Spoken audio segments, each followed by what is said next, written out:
It's Tigers versus Red Sox in the bottom of the third, and Javy Baez is leading off. Now, when you think of Javy Baez as a hitter, what are you thinking of? When I think of Javy, this is an at-bat that I think of. Swing and a miss, swing and a miss, and a swing and a miss, see you later. And for the last 2 years, that's exactly what we've seen. He was statistically one of the worst players in baseball last year, still on a massive contract, but this year has been totally different. He takes this first pitch inside for a strike, then watches that breaking ball away, takes that sinker, nice, takes that high fastball, and watches another pitch. So Javy watches 5 pitches and draws the walk. That in of itself is amazing. We can see that with some of his stats.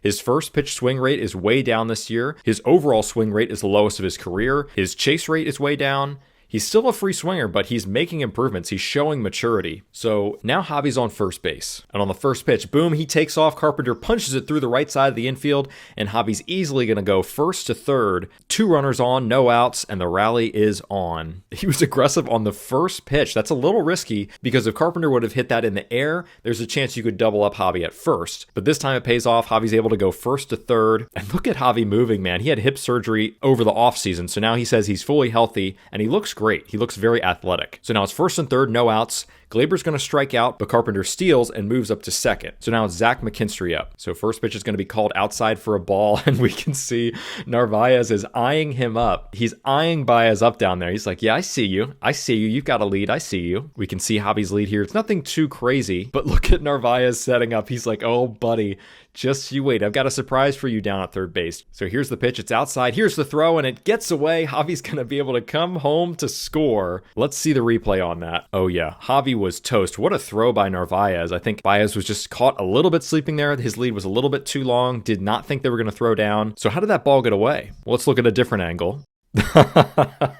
Baez is such a sneaky bugger. So he sees the throw is coming from Narvaez. Look, he's watching it, and watch where Baez ends up. Look at him running in the grass in front of Bregman.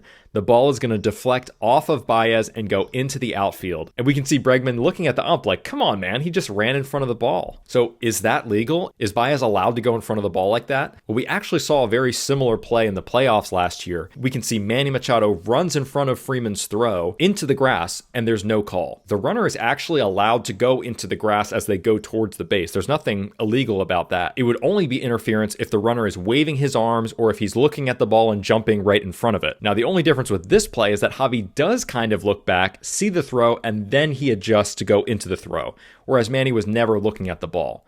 So that's a little bit of a closer call, but if the ump doesn't see it in real time, this is not a reviewable play. So if he doesn't call it there, there is no call. So in this case, Javy Baez was dead meat, but he's able to bend the rules just enough to deflect it off his body, and then he turns an out into a run. Javy Baez finding all different types of ways to win.